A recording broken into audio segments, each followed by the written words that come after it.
নমস্কার, সৌমস লাইভে আপনাদের সকলকে স্বাগত। এই মুহূর্তের সবচেয়ে ব্রেকিং নিউজ হচ্ছে আইপিএল 2025 সাসপেন্ড করে দেওয়া হয়েছে এবং আইপিএল 2025 সাসপেন্ড হয়ে গেছে এক সপ্তাহের জন্য। আপাতত অফিসিয়ালসদের তরফে এটাই রিপোর্ট আছে যে সাসপেন্ড হয়ে গেছে, বাট ভিতরকার যদি সোর্স দেখা যায় তারা বলছে এক সপ্তাহের জন্য সাসপেন্ড করা হয়েছে আইপিএল, এবং আইপিএল এক সপ্তাহ পরে অ্যাজ ইট ইজ চালু হবে। কিন্তু প্রশ্ন হচ্ছে কোথায় চালু হবে। ভারতে তো এখন হওয়ার পসিবল নয়। আপনারা সকলেই দেখলেন Punjab versus DC, Punjab versus Delhi Capitals এর যে ম্যাচটা ছিল ধরমশালাতে, সেখানে কিরকম একটা সিচুয়েশন তৈরি হয়েছিল। যদিও আমাদের Indian army, Indian security forces সকলে খুব এফিসিয়েন্ট কাজ করে এবং তাদের জন্য কোনো রকম কোনো ক্যাজুয়ালিটিস হয়নি, এবং অ্যাজ ইট ইজ প্রত্যেকটা প্লেয়ারকে, প্রত্যেকটা সিটিজেনকে, প্রত্যেকটা মানুষকে, প্রত্যেকটা অফিসিয়ালসকে ওখান থেকে সেফলি বার করা হয়েছে এবং ম্যাচটা ক্যান্সেল করে দেওয়া হয়েছে, ম্যাচটা অ্যাবান্ডেন্ট হয়ে যায়। 10 ওভার ম্যাচটা হয়েও গেছিল, কিন্তু তারপরে হঠাৎ করে ব্ল্যাকআউট হয় এবং তার থেকে 85 কিলোমিটার দূরে যে সিচুয়েশনে ধর্মশালা স্টেডিয়ামটা আছে, সেখান থেকে 85 কিলোমিটার দূরে পাকিস্তান ড্রোন অ্যাটাক করেছিল। তো সেই জন্য ম্যাচটাকে স্থগিত করা হয় এবং ম্যাচটা অ্যাবান্ডেন্ট হয়ে যায় দিনের শেষে, এবং প্লেয়ারদেরকে সেফলি সরিয়ে নেওয়া হয়। তো এরকম একটা সিচুয়েশনে অনেকে অনেক কথা বলছে, বাট আমার মনে হয় দেশ যেখানে আগে, সেখানে কোনো রকম কোনো খেলা এই সময় অন্তত সেটা পসিবল নয়। কারণ আমরা আলটিমেট ক্রিকেট দেখি কেন?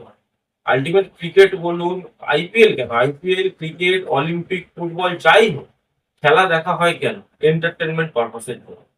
আর এখন যে সিচুয়েশনটা চলছে, একটা বর্ডারের মধ্যে টেনশন সিচুয়েশন, এটাকে আমার মনে হয় না কোন রকম কোনো এন্টারটেনমেন্টের সময় এটা। তার কারণ আমরা সবাই প্রথম দেশের সাথে থাকবো, তারপর আমাদের জন্য সেকেন্ডারি হতে পারে এন্টারটেনমেন্ট। প্রাইমারি এন্টারটেনমেন্ট, সেকেন্ডারি দেশের সিকিউরিটি, এটা কখনো হতে পারে। এবার ভেবে দেখুন, শুধু তো আমার দেশের প্লেয়াররা ইনভলভ নেই, অনেক বিদেশি প্লেয়াররা আছে, অনেক বিদেশি ম্যাচ অফিসিয়ালসরা আছে, অনেক বিদেশি আম্পায়াররা আছে। তারা সকলেই তো আইপিএল এর পার্ট। এবার তার জন্য অনেক বিদেশ থেকে মানুষ আসে আইপিএল দেখতে, তারাও তো আইপিএল এর পার্ট। তো তাদেরকে তো সেফলি তাদের বাড়িতে পৌঁছে দিতে হবে। পাকিস্তানের সিচুয়েশন খুবই খারাপ, পাকিস্তানের পিএসএল বন্ধ হয়ে গেছে এবং তাদেরকে সবচেয়ে বড় ব্যাপার যে তাদেরকে হয়তো ইউএই রিজেক্টও করে দেবে যে পিএসএল হোস্ট করার থেকে। সো তাদের মতো আমাদের অবস্থা নয়। ফেসবুকে যখনই আইপিএল রিলেটেড এই পোস্ট গুলো আমি দেখছি, যেখানে দেখছি কেউ কেউ স্মাইলি রিয়াক্ট করছে, কেউ কেউ ইমোজি দিচ্ছে হাসি। কেন ভাই, হাসির ইমোজি কি আছে এতে? একটা এরকম সিচুয়েশনে আইপিএল বন্ধ হবে এটাই স্বাভাবিক। কোন রকম কোনো খেলা, কোন রকম কোনো প্রতিযোগিতা বন্ধ হবে এটাই স্বাভাবিক। এটা হাসির রিয়াক্ট কেন? অস্বাভাবিক কি মনে হলো কারোর, কেন বুঝতে পারলাম না। অনেকে এটাও যুক্তি দিচ্ছে যে বর্ডার লাইনে টেনশন আছে, যেমন গুজরাট, রাজস্থান, জম্মু কাশ্মীর, এই জায়গাগুলোতে টেনশন আছে, পাঞ্জাব টেনশন আছে, তাহলে আমরা কেন এটাকে নিয়ে চেন্নাই, ব্যাঙ্গালোর বা কলকাতা, আসাম, এইসব জায়গায় কেন আইপিএলটাকে শিফট করে দিচ্ছি না, এইসব জায়গায় কেন ম্যাচগুলো করাচ্ছি না? আমি বলে রাখি, আহ, এই যে সিচুয়েশনটা, এটা যে ক্রিয়েট হচ্ছে, এই সিচুয়েশনে তো আমরা হয়তো আমার জেনারেশনে আমি কখনো পড়িনি, আমার জন্য ফার্স্ট টাইম। আমি এটাও বুঝতে পারছি না কিভাবে রিয়াক্ট করবো। তো এরকম আমার মতো জেনারেশনের কেউই হয়তো এই সিচুয়েশনে প্রথমে পড়েনি। ফার্স্ট, সেকেন্ড কথা, সিকিউরিটি ফোর্স বেশি দরকার হবে। আমার মনে হয় সেন্ট্রাল গভর্নমেন্ট বা স্টেট গভর্নমেন্টের কাছে সিকিউরিটি ফোর্স আছে, আইপিএল হোস্ট করানোর মতো সিকিউরিটি মানে আছে। বাট তা হলেও এই টাইমে মানুষ কি মানে মন থেকে কানেক্ট করতে পারবে ম্যাচগুলোকে? যেখানে এত বড় একটা ঘটনা চলছে দেশের মধ্যে, সেখানে কি মানুষ মন থেকে একটা খেলা দেখার জন্য প্রিপেয়ার থাকতে পারবে? খেলা কি সেভাবে হতে পারবে? এটাও একটা কিন্তু বড় প্রশ্ন। তৃতীয় কথা, যে আইপিএল আমি নিয়ে আসতেই পারি সাউথে, বা আমি নিয়ে আসতে পারি কলকাতা বা গুয়াহাটিতে, but fact of the matter is ট্রাভেলের তো একটা ব্যাপার থাকে। ফরেন প্লেয়ারদের কি ইচ্ছা থাকবে এরকম সিচুয়েশনে ইন্ডিয়ায় স্টে করা? সেটাও একটা কিন্তু কনসিডারেবল ব্যাপার, দেখতে হবে। যদিও ভালো নিউজ হচ্ছে, আইপিএল কমিটি কিন্তু এটা বারবার অ্যাসিওর করছে যে এটা সাসপেনশন, ক্যান্সেলেশন নয়। এটা কিন্তু বারবার আইপিএল কমিটি এটা বারবার বলছে যে এটা সাসপেনশন, টেম্পোরারি সাসপেন্ড করা হয়েছে আইপিএলটাকে এই সিচুয়েশনের জন্য। সিচুয়েশন ঠিক হয়ে গেলে আবার আইপিএলটা করিয়ে দেওয়া হবে।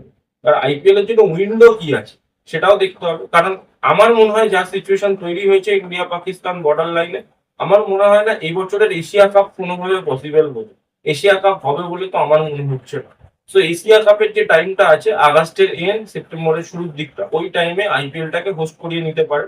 আইপিএল এ মেরে কেটে 16খানা ম্যাচ পড়ে আছে, 12খানা লিগ ম্যাচ আর 4খানা প্লে অফসের ম্যাচ। তো 16খানা টোটাল ম্যাচ পড়ে আছে, 16খানা ম্যাচ ওখানেও কমিয়ে নিতে পারে। আর যদি নাও চায়, সেটা ওই টাইমে যদি নাও চায়, ইংল্যান্ড ক্রিকেট বোর্ড কিন্তু অ্যাপ্লাই করছে যে যাতে ভারত ইংল্যান্ডে গিয়ে আইপিএলটা হোস্ট করে। এটাও একটা বড় ব্যাপার, ইন্ডিয়াকে কনসিডার করবে সেটাও দেখতে হবে। আর একটা জিনিসও ব্যাপার আছে, সেটা হলো ইউএই তে একটা অপশন, কারণ আমরা জানি করোনার সময় আইপিএল ইউএই তে শিফট হয়ে গেছিল, সেখানে হোস্ট হয়েছিল, অথবা শ্রীলঙ্কা। বাট শ্রীলঙ্কায় এই সময় বৃষ্টি হচ্ছে, শ্রীলঙ্কায় আমার মনে হয় না আইপিএল হোস্ট করালে আমরা আইপিএল ম্যাচগুলো কমপ্লিট হতে দেখতে পারবো, আর বৃষ্টির আবহ মানে পরিষ্কার কথা। দ্বিতীয় কথা, ইউএই তে প্রচুর গরম, ইউএই তে হচ্ছে প্লেয়াররা খুব ভালো খেলতে পারবে। আর মেন কথা এই যে ইন্ডিয়ার টাইমিংটা ম্যাচ করতে হবে না। ইন্ডিয়ার খেলা আইপিএল হয় 3:30 থেকে ডে ম্যাচ, 7:30 থেকে মানে সেকেন্ড মানে যেগুলো নর্মাল ম্যাচ হয় ইভিনিং এর ম্যাচটা। তো এই টাইমিংটা যদি দুবাইতে ম্যাচ করতে যায়, সব 1 ঘন্টা করে এগিয়ে যাবে দুবাই। আর এই গরমে আমার মনে হয় ডে ম্যাচ কেউ খেলতে পারবে না, ডিহাইড্রেশনের একটা সমস্যা হতে পারে। অপশন ভালো ইংল্যান্ড, কারণ ইংল্যান্ডের ওয়েদার সুদিং ওয়েদার, ভালো ওয়েদার। সব মানে 3:30 ম্যাচটা যদি আমরা ডে ম্যাচ বলি, সেটা সকাল 11টা থেকে ইংল্যান্ডের টাইমে চালু হবে। ইংল্যান্ডের সকালে কিন্তু এরকম গরম থাকে না, যথেষ্ট ঠান্ডা ব্রিজি ওয়েদার থাকে। এবং পরের ম্যাচটা যদি আমাদের 7:30 হয়, ওদের ওখানে মোস্ট প্রবাবলি ওদের ওখানে 3:30 বা 4টে এরকম টাইমে খেলাটা শুরু হওয়ার কথা। তো সেটাও আমার মনে হয় খুব ভালোভাবেই হবে। ইংল্যান্ড একটা খুব ভালো অপশন, ইন্ডিয়া যদি চায় ইমিডিয়েট বেসিসে আইপিএলটাকে আবার চালু করতে, তো ইংল্যান্ডে চালু করতে পারে। সাউথ আফ্রিকাও একটা অপশন হতে পারে, অনেকে বলছিল, কালকে আমার অনেকের সাথে কথা হচ্ছিল। সাউথ আফ্রিকা একসময় আইপিএল হোস্ট হয়েছিল, বাট সাউথ আফ্রিকার এই সময় ঠান্ডার ওয়েদার, আমার মনে হয় না ইন্ডিয়া ভাববে সাউথ আফ্রিকায় যাওয়ার জন্য। তো একটা অপশন আছে ইংল্যান্ড, নইলে ইন্ডিয়া। আর একটা অপশন ইন্ডিয়াতেই হবে, কিন্তু সেপ্টেম্বর আগস্টের ওই উইন্ডোতে। সো এই ছিল মোটামুটি কিছু কিছু আপডেটস। অবশ্য অফিসিয়াল আপডেটস কিন্তু 1 সপ্তাহ পর আবার আসবে, শিডিউল নতুন টাইমিং নিয়ে আসবে, এটা আপাতত বিসিসিআই কিন্তু দাবা করছে। কিন্তু আমাদের এই সময় উচিত খেলা, আইপিএল, ক্রিকেট সমস্ত কিছু ঊর্ধ্বে গিয়ে দেশের পাশে থাকা এবং ইউনাইটেড থাকা। কারণ দেশ একটা খুবই ক্রিটিক্যাল টাইমের মধ্যে দিয়ে যাচ্ছে।